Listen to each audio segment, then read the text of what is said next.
O mundo ao nosso redor tá cheio de edifícios incríveis, que nos deixam maravilhados com a genialidade da sua construção. Mas tem uns edifícios onde os arquitetos realmente tentaram dar o melhor de si. E o Papai Fala Sério aqui adora uma tentativa. Então eu reuni alguns dos maiores, mais caros e francamente mais ultrajantes quase edifícios que nunca conseguiram chegar até o fim. Coloque seu capacete de segurança e cuidado com as telhas caindo. Alguns desses lugares estão em estado deplorável. Vamos dar uma olhada nos maiores megaprojetos que nunca foram finalizados.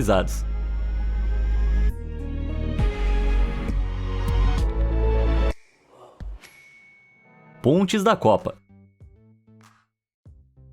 Quando o Catar foi selecionado para sediar a Copa do Mundo de 2022, houve grandes questões sobre se a infraestrutura do país poderia suportar um torneio esportivo de primeira linha. Então o país embarcou em uma enorme campanha de construção. E um desses projetos foi a Doha Shark Crossing. Esse era um sistema de 3 pontes insanamente ambicioso ligado por 2 túneis subaquáticos e um túnel marinho que atravessava incríveis 12 quilômetros pela Baía de Doha. Esse grandalhão deveria ter lidado com incríveis 6.000 veículos por hora e reduzido significativamente o tráfego nas áreas circundantes. Agora, construções grandes que nem essa não são baratas. E o governo do Catar reservou uma quantia incrível de 12 bilhões de dólares só para esse projeto. A construção estava programada para começar em 2015 e todo mundo esperava que tivesse aberta para a Copa do Mundo. Mas 2022 já passou e eu não tô vendo nenhuma ponte. Olha só, apesar do Catar consistentemente negar que houve um problema, os baixos preços do petróleo nos anos anteriores a 2022 colocaram uma grande pressão na sua economia. Mais de 15% da sua renda anual é proveniente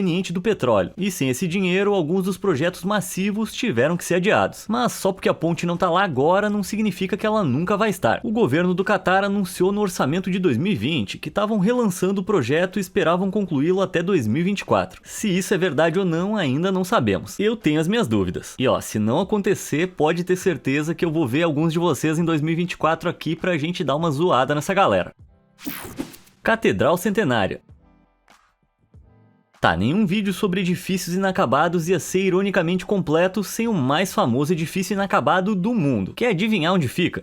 Se você disse a Sagrada Família em Barcelona, então parabéns. Você tá liberado, pode ir descansar. Quer dizer, só depois de ver esse vídeo. Apesar da construção ter começado há muito tempo, em 1882, a imponente igreja católica neogótica até o momento em que eu tô fazendo esse vídeo ainda tá sendo construída. Caramba! Olha só, o projeto foi iniciado há mais de 140 anos por Francisco de Paula del Vilar, mas ele renunciou apenas um ano depois. Então foi assumido pelo renomado arquiteto Antoni Gaudí, e Gaudí dedicou cada segundo da sua vida ao projeto. Mas em 1926, ele ficou em segundo lugar em uma luta contra um bonde e foi enterrado na cripta da Sagrada Família. Na época, menos de um quarto da grandiosa estrutura havia sido concluído. Os anos seguintes à morte de Gaudí foram um pouco parados. O projeto dependia inteiramente de doações privadas, então o dinheiro para fazer qualquer progresso significativo era difícil de conseguir. De repente, a Espanha foi devastada pelo surto de guerra civil em 1936. Em junho daquele ano, anarquistas incendiaram a cripta e destruíram o ateliê, bem como os planos originais. Felizmente, os planos foram redesenvolvidos a partir dos poucos fragmentos sobreviventes, e o trabalho recomeçou em 1939, quando a guerra acabou. Mas o progresso permaneceu lento até os últimos anos, onde avanços nas tecnologias de computador como impressão 3D aceleraram rapidamente os procedimentos. Isso finalmente nos leva até hoje, onde, rufem os tambores, por favor, senhoras e senhores, eu estou orgulhosamente anunciando em uma declaração exclusiva mundial que a Sagrada Família finalmente ainda não tá concluída. Mas tá quase lá. As estimativas atuais esperam que seja concluída em algum momento após 2026, incríveis 100 anos após a morte de Gaudí. Ufa, que jornada, hein? Tá, mas vamos falar de dinheiro. É impossível saber com precisão quanto a construção e a manutenção custaram ao longo dos anos, mas os valores atuais o colocam em torno de 25 milhões de euros por ano, pouco mais de 27 milhões de dólares. Nossa senhora! C e um grande C. Esses custos forem consistentes pelos 141 anos desde o início dos trabalhos, a gente estaria falando de quase incríveis 4 bilhões de dólares. Claro, isso de alguma forma é algo preciso, mas é o melhor que eu tenho com as informações disponíveis. A minha professora da quarta série sempre disse que matemática não era o meu forte, mas quer saber no que eu sou bom? Em ser o cara mais legal da minha cidade. Ah, e em fazer conteúdo do YouTube de tirar o fôlego. Vai por mim, clica aí nos botões de curtir, se inscrever e veja você mesmo. Vai em frente que eu te desafio. E agora vamos voltar para o nosso vídeo. O Templo Amaldiçoado.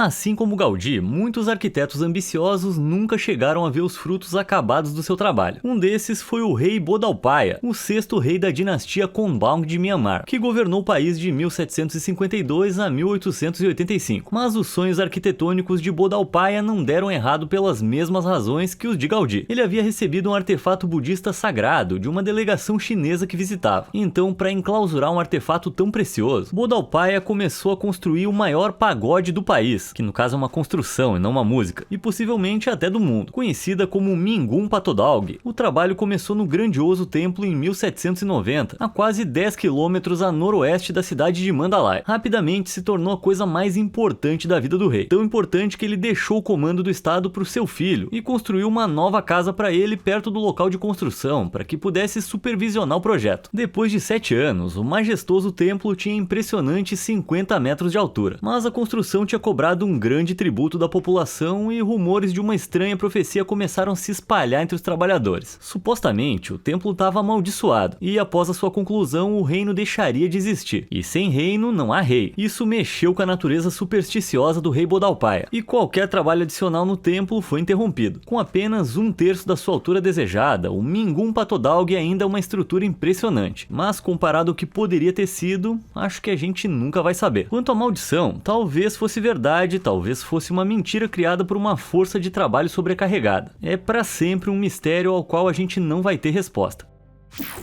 Parque abandonado.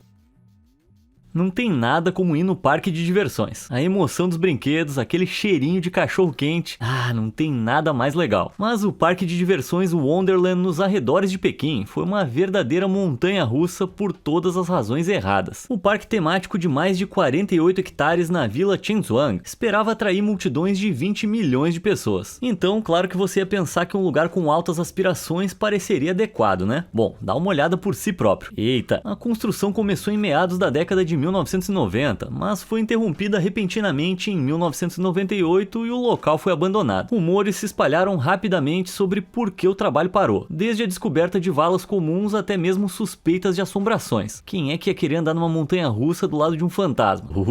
Eu fora. Mas o verdadeiro motivo é honestamente bem mais chato. Eles simplesmente ficaram sem dinheiro. Se você tá pensando que isso parece uma versão pirata da Disney, você tá certo. Os desenvolvedores praticamente copiaram os designs imaginando que a Disney não ia ser capaz de protestar contra o uso dos seus direitos autorais na China, mas eles estavam muito errados. Eu não encontrei nenhum caso legal concreto, mas considerando que a Disney assinou contratos para o seu próprio parque temático em Hong Kong em 1999, eu imagino que eles tiveram algo a dizer. Talvez foi isso que causou o esgotamento do dinheiro. Depois do colapso dos planos de construção, os agricultores que foram expulsos das suas terras voltaram e continuaram como se nada tivesse mudado. Bom, nada exceto que agora tinha um grande castelo inacabado entre as suas cenouras. E isso foi até 2013, quando as estruturas finais restantes foram demolidas. E o tal parque de diversões está mais para parque do tédio. Em termos de quanto dinheiro foi afundado nesse desperdício de concreto, é difícil dizer. Mas os custos iniciais para o Magic Kingdom da Disney, que é um pouco menor, com 43 hectares, são rumores de serem impressionantes 331 milhões de dólares. Assim como a Sagrada Família tem muitas variáveis em jogo, mas como uma estimativa aproximada, mostra que buraco de dinheiro esse desenvolvimento poderia ter sido.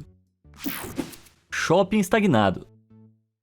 Toda vez que eu vou às compras, eu acabo pegando mais do que eu pretendo. Talvez eu devesse dar uma passada lá no South China Mall. Os planos para esse enorme shopping de 660 mil metros quadrados em Dongguan começaram em 2002 e incluíam uma montanha-russa, uma esfinge egípcia e até um passeio de gôndola de mais de 2 km pelo shopping. Nossa, esse lugar parece incrível. Sim, mas apesar de ter sido inaugurado em 2005 com espaço para 2.350 lojas, esse lugar é um shopping fantasma. Apesar de desembolsar uma fortuna de 2 bilhões e meio de yuan, ou 402 milhões de dólares no desenvolvimento, as autoridades tiveram dificuldade em fechar acordos de locação com os fornecedores. Em segundo lugar, o South China Mall foi construído em terras agrícolas antigas e abandonadas. Portanto, a infraestrutura viária ao redor dele não é suficiente para fornecer o tráfego que um shopping desse tamanho precisa. Não há trens e nem ônibus diretos. O serviço de ônibus ineficiente que opera em Dongguan leva incríveis 2 horas e meia para percorrer míseros 10 quilômetros. Basicamente, você precisa do seu próprio transporte, algo que muitas pessoas na área não têm. Mas nem tudo tá perdido. Até 2012, monstruosos 47 lotes foram preenchidos. Uhul! vamos fazer uma festa. Em 2015, esse número aumentou de novo, mas grandes partes do shopping ficaram vazias. E em 2018, apesar das melhorias graduais, 4 andares inteiros ainda estavam vazios. O rio da gôndola estava verde e estagnado, e os únicos sinais de vida eram as pessoas contratadas para impedir os pedestres de entrar nas áreas abandonadas. E mesmo assim, quando eu fui lá, eu consegui voltar com 4 hamsters e a 8ª temporada de Grey's Anatomy em DVD. Por que eu sou assim? Confusão financeira. Money, money, money, money. Dizem que o dinheiro faz o mundo girar, mas em outros casos ele não move as coisas rápido o suficiente. E isso é definitivamente verdadeiro quando se trata do distrito financeiro de Youdiapo. Sim, para surpresa de absolutamente ninguém, a gente ainda tá em uma onda chinesa. Mas eles são tão bons em ser ruins na construção das coisas, que Youdiapo não é uma exceção. A área de Tianjin foi criada para ser o centro da cidade para finanças e comércio mundial. E uma nova capital mundial do dinheiro não é barata. Youdiapo recebeu um investimento surpreendente de 30 bilhões de dólares e deveria abrir em junho de 2014. Mas, surpresa, não deu certo. Ela foi burramente construída em terras a apenas alguns centímetros acima do nível do mar e é muito propensa a inundações. Então, depois de chuvas fortes, as pessoas literalmente tinham que tirar os sapatos e enrolar as calças só para atravessar a rua. Além disso, a empresa responsável pela construção do, repito, novo centro financeiro mundial teve dificuldades para administrar o seu orçamento. De alguma forma, eles gastaram um absurdo de 50 bilhões de dólares e acabaram com uma dívida esmagadora. Mas, surpreendentemente, esse pode não ser um cenário só de desgraça e tristeza. O trabalho em Youdiapo tem sido lento desde 2016, mas até 2019, algumas agências governamentais de Tianjin realmente estabeleceram sedes lá. O que você acha? Que essa tênue esperança poderia realmente estar à altura das suas grandes expectativas? Me conta aí nos comentários. Arranha-céu adormecido.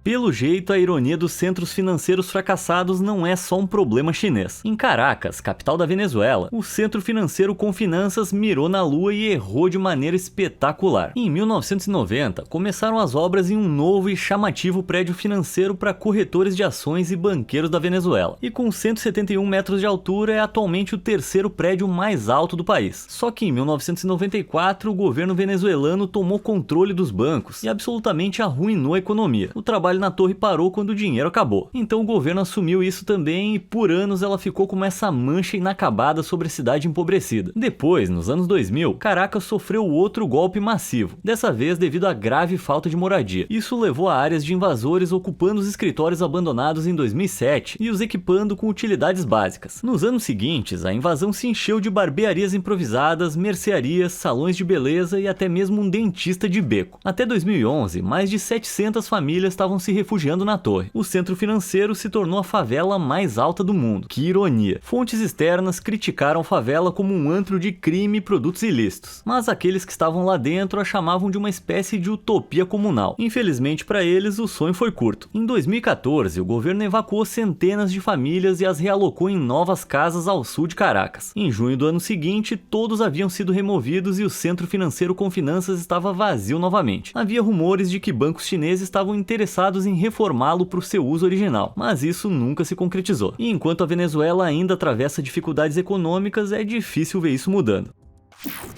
Estaleiro dos embustes. São Francisco, que lugar! Batizado, é claro, em homenagem a São Francisco, padroeiro dos instrutores de pilates e dos sucos de $20. Tô brincando. Mas para todos os lattes de aveia e academias de jiu-jitsu pelos quais a Bahia é conhecida, nem tudo são rosas. Pegue o Hunters Point, por exemplo. Estava previsto para ser um novo bairro chique substituindo o antigo estaleiro naval, com custos de desenvolvimento estimados em cerca de $8 bilhões. Isso incluía lojas, restaurantes, bares, espaços públicos e belas casas acessíveis para todos os garotos e garotas nerds da tecnologia. Quando eu digo acessíveis, ainda são $1 milhão por um condomínio de 2 quartos. Ah, vamos lá, né? São Francisco. Comparado ao custo médio na área de $1,4 milhão, esses até que são acessíveis. Ou pelo menos teriam sido se tudo tivesse dado certo. Só que não deu. Olha só, entre 1945 e 1969, o estaleiro foi o maior centro de testes nucleares dos Estados Unidos. Por causa disso, a área ainda é um antro de substâncias radioativas extremamente extremamente perigosas. Por isso que as casas eram tão baratas. Antes que qualquer trabalho de construção começasse, a empresa de limpeza Tetra Tech foi encarregada de remover os produtos químicos nocivos, para que, sabe, né, a área não fosse infestada por zumbis radioativos. Mas eles foram acusados de falsificar até 97% dos dados apresentados como prova de que a área estava segura. E isso não é brincadeira. Pessoas perderam parceiros, crianças foram colocadas em perigo e algumas até contraíram doenças que os médicos não conseguem diagnosticar. Diante disso tudo, a Tetra Tech está enfrentando um processo de 27 bilhões de dólares por danos. Enquanto isso, qualquer trabalho adicional em Hunters Point foi proibido até que as preocupações com a sua segurança possam ser anuladas. Quem sabe quanto tempo isso pode levar? Cara, que bagunça. Ponte pra lugar nenhum. Sabe aquela canção de ninar, London Bridge is falling down, que fala sobre a queda da ponte de Londres? Bom, da última vez que eu olhei ela tava lá ainda. Mas tem uma ponte de Londres que definitivamente não vai a lugar nenhum. É a Thames Garden Bridge. E isso porque a construção literalmente não foi a lugar algum. A permissão de planejamento foi concedida em 2014 para uma nova passagem de pedestres sobre o rio Tamisa entre a pré-existente Waterloo Bridge e a Blackfriars Bridge. Os conceitos da ponte mostraram um belo design orientado para a natureza, cheio de vegetação exuberante. Bem legal, né? Só que até 2016, o prefeito de Londres ordenou uma revisão do projeto para ver se ainda estava provando ser um bom investimento. De repente, a empresa responsável por orquestrar a construção, a Garden Bridge Trust, mostrou uma falta de 71 milhões de dólares nas contas da empresa. Como assim? Olha só, mesmo antes de um único tijolo ser colocado, negociantes duvidosos gastaram 27 milhões de dólares em contratos de construção, 12 milhões em designers e quase 3 milhões em custos legais. E mais 2 milhões como pagamento a si mesmos para fazer esse trabalho tão maravilhoso. Um negócio nojento. E isso sem contar os 530 mil dólares que eles gastaram em uma gala de angariação de fundos, que é uma maneira chique de dizer festa de gente rica babaca. Mas a verdadeira injustiça aqui é que 56 milhões de dólares de tudo isso foram dinheiro retirado dos contribuintes britânicos. Que pilantras! Mesmo que o projeto tenha sido abandonado sem que nenhum trabalho significativo fosse feito, algumas pessoas ganharam muito dinheiro por não fazer nada. E isso é horrível. Sinceramente, eu espero que o karma derrube qualquer ponte por onde os seus ricos traseiros gordos passem. Pessoas assim são as piores. O hotel desesperançoso. Eu adoro ficar em hotel chique. Cá entre nós, eu pego sempre o quarto duplo, que daí eu ganho um chocolate em cada travesseiro. Não é trabalhar mais, é trabalhar de maneira mais inteligente. Mas tem um hotel que eu ainda não fiquei. E sabe o que é engraçado? Ninguém ficou nele. Isso porque, apesar de custar estimado 750 milhões de dólares, o hotel Ryugyong da Coreia do Norte nunca teve um único hóspede, hein? É isso aí mesmo. A gigantesca pirâmide de 329 metros de altura, com 105 andares, situada na capital da Coreia do Norte, nunca sequer foi inaugurada. Embora os primeiros tijolos tenham sido assentados lá atrás, em 1987, e ela tenha atingido a sua altura total apenas 5 anos depois, em 1992, pouco progresso foi feito desde então. Após o colapso da União Soviética em dezembro de 1991, a economia da Coreia do Norte afundou. Sem o apoio de um dos seus aliados mais próximos, eles não tinham mais dinheiro para financiar um desenvolvimento tão caro e ambicioso. Mas isso não significa que eles não tentaram. Uma grande inauguração estava planejada para 2012, para coincidir com o centenário do fundador Kim Il-sung. Só que nunca aconteceu, e nem o lançamento planejado um ano depois. O hotel Ryugyong se tornou um embaraço tão grande para a Coreia do Norte que eles até tentaram manipular fotografias do horizonte para negar sua existência. O problema é que ele é o horizonte. Avançando para 2018, grandes telas de LED foram instaladas de um lado, que mostram curtas animações e trechos de filmes. Caramba, o projeto de construção mais grandioso da história do país se tornou pouco mais do que um enorme quadro de aviso de propaganda. Isso é que é reforçar estereótipos. Castelos falidos. Um dia eu quero morar num castelo gigante. Assim, quando eu acordar, eu posso rir de todos os meus vizinhos falidos. Bom dia, seus plebeus! Mas recentemente eu vi um castelo que quase me fez cuspir o café da manhã. Ou devo dizer, vários castelos. Esse é o Burj Al Babas. E antes de tentar ajustar as configurações de qualquer dispositivo em que você esteja assistindo, não, os seus olhos não estão te enganando. O Burj Al Babas deveria ser um complexo residencial mágico, com 732 mini castelos quase idênticos perto de Mudurnu, na Turquia. Se você não tá preocupado em fazer os seus amigos se sentirem incrivelmente inseguros, se esperava que esses luxuosos imóveis fossem vendidos entre 370 mil e 530 mil dólares cada. Nada mal. Especialmente quando você considera que cada um tinha aquecimento no chão, jacuzzis e todo tipo de outras instalações luxuosas. Porém, logo depois do início da construção, em 2014, a economia da Turquia se tornou altamente instável. Em 2019, os desenvolvedores declararam falência com dívidas de 25 milhões de dólares. No total, apenas 587 das 732 casas foram construídas, nenhuma das quais foi concluída. E isso, por si só, custou uma insanidade de 200 milhões de dólares. Esse reino de conto de fadas está abandonado sem um único morador, mas nada impede que outra pessoa termine. Mas, na verdade, pode haver uma pequena razão, que esse negócio é feio pra burro. Eu não ia querer morar lá. E você? Me fala aí nos comentários. Torre da Traição. Você provavelmente já percebeu até agora que tem milhares de razões pelas quais um prédio pode ficar inacabado. Mas a Torre Saturn Unique, que fica em Bangkok, na Tailândia, pode ter o motivo mais doido até agora. O projeto de condomínio de luxo de 47 andares começou nos anos 90 e sofreu um revés em 97 devido à crise financeira asiática. Mas não é isso o estranho. O designer do prédio, o renomado arquiteto Hang San Torsuan, foi preso em 1993 por planejar que alguém... como é que eu vou dizer? Vestisse o paletó de madeira. Eita, como assim? Alegava-se que Torsuan tinha desavenças com o presidente do Supremo Tribunal, Praman Chansuri, e tentou encerrar essa disputa da maneira mais definitiva possível. Hang San foi mandado para cadeia em 2008, mas foi absolvido apenas 2 anos depois, em 2010. Bem estranho. Mesmo sendo considerado inocente, Hang San lutou para garantir mais financiamento para o seu projeto. Em vez disso, esse desenvolvimento de 1,8 bilhão de baht tailandeses, ou 52 milhões de dólares, está lá completamente desolado. Será mesmo? Entusiastas de exploração urbana frequentemente se aventuram na torre fantasmagórica para dar uma olhada, e eles relataram algumas visões bem comuns. Rumores dizem que há atividades sobrenaturais acontecendo ao redor do 43º andar. Desde 2014, viajantes afirmam ter visto a aparição fantasmagórica de um mochileiro perdido perambulando pelos corredores. E com certeza, relatórios policiais naquela época afirmam que um corpo foi misteriosamente encontrado em um dos quartos. Talvez fosse um explorador rebelde que escorregou por um andar inacabado, ou talvez algo muito mais sinistro. A minha sugestão é para você ficar longe desse lugar. Conhece aquele ditado antigo? Onde há fumaça, há fogo. No caso, esse lugar é um verdadeiro incêndio. O futuro é agora.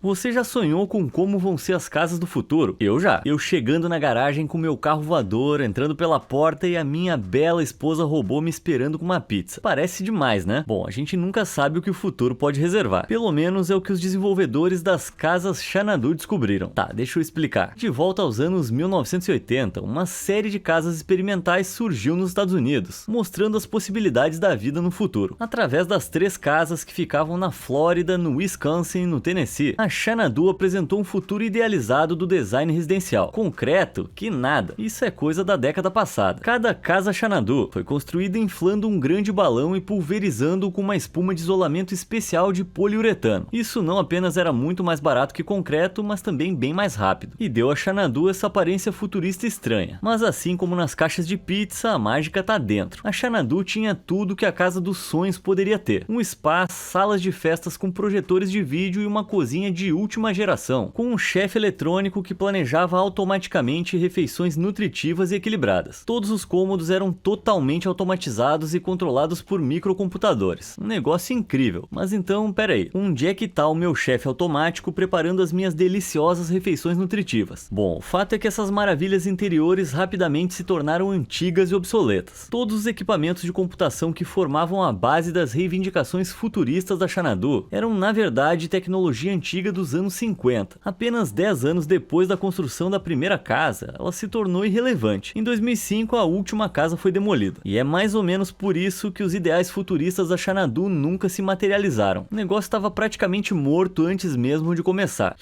Então eu nunca vou ter a minha esposa robô. Ah, porque o mundo é tão cruel. Lar de corações partidos.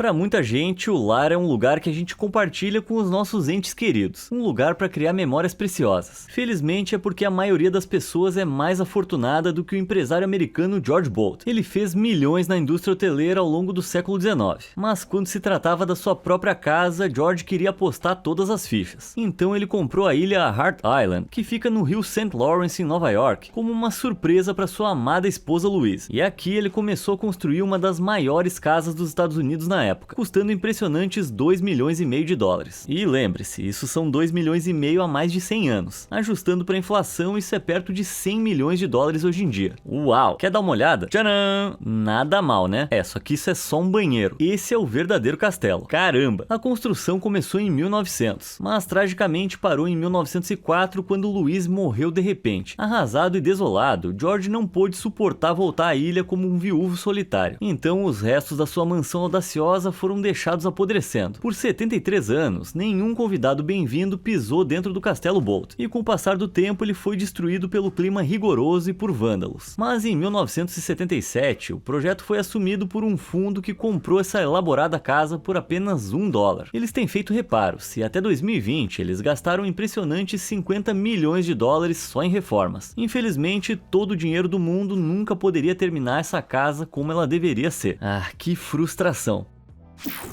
Pirâmidezinha. Ah, o Egito. Ele nos deu algumas das maravilhas arquitetônicas mais incríveis do mundo. A Esfinge, as pirâmides de Gizé, mas poucos conhecem um prédio que até os faraós tentaram varrer para baixo do tapete. Eu tô falando da pirâmide Pirâmide de Neferefre. Esse é o local de descanso final de Abusir de Neferefre-Isi, um antigo faraó egípcio que reinou lá no século 25 a.C., durante a Quinta Dinastia. Além da sua pirâmide, quase nada se sabe sobre Neferefre, e mesmo a pirâmide não nos dá muita informação. Apesar dos alicerces terem 78 metros de largura e 65 metros de comprimento, ela mede apenas 7 metros de altura. Segundo uma inscrição da época, o trabalho parou durante o segundo ano de Neferefre no comando. Bom, geralmente se concorda que ele deve ter morrido apenas 2 ou 3 anos depois de assumir o trono, interrompendo prematuramente o trabalho. Mas ele foi enterrado na sua pirâmide inacabada, que foi apressadamente transformada em uma mastaba, que é uma espécie de túmulo grande com topo plano, por seu sucessor. Muitos anos depois, pequenos fragmentos de sua múmia foram descobertos lá, sugerindo que Neferefre tinha apenas 20 e poucos anos quando morreu. Caramba, coitado desse cara. Imagina ser lembrado por milhares de anos como o faraó com a pirâmide minúscula. Isso sim é vergonhoso.